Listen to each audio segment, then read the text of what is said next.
পুরুলিয়া জেলার বিভিন্ন গ্রামের ভেতরে প্রবেশ করলে গ্রামের বিভিন্ন ফাঁকা জায়গাগুলিতে লাল আবিরে রাঙিয়ে দেওয়ার মতো দৃশ্য দেখা যাবে।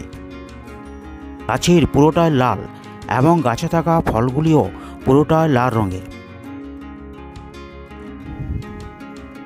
লাল রঙের এই ফলগুলি আসলে এক প্রকার শস্য। চাষিরা ধান কেটে বাড়িতে তোলার পরেই এই শস্যগুলি কেটে বাড়িতে নিয়ে যায়। স্থানীয় নাম গুন্দলু, কিন্তু চাষিদের কাছে এই ফলগুলি আমরু নামে অধিক পরিচিত। ফলগুলি দেখতে খুবই দৃষ্টিনন্দন, লাল পাপড়ি দিয়ে পরিবেষ্টিত। লাল পাপড়িগুলি ফল থেকে আলাদা করে মাছ, বেগুন, আলু বা অন্যান্য শাকসবজির সঙ্গে রান্না করে খাওয়া হয়।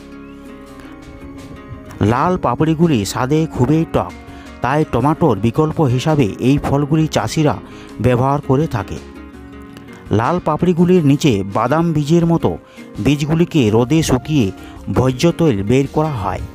এই তেল দিয়ে রান্না করা, পিঠে তৈরি করা এবং গায়ে মাখার কাজে ব্যবহৃত করা হয়। গাছগুলিকে রোদে শুকিয়ে তার ছাল থেকে তন্তু বের করে দড়ি তৈরি করা, বস্তা তৈরি করা, থলি ইত্যাদি বিভিন্ন প্রয়োজনীয় জিনিস তৈরি করা হয়।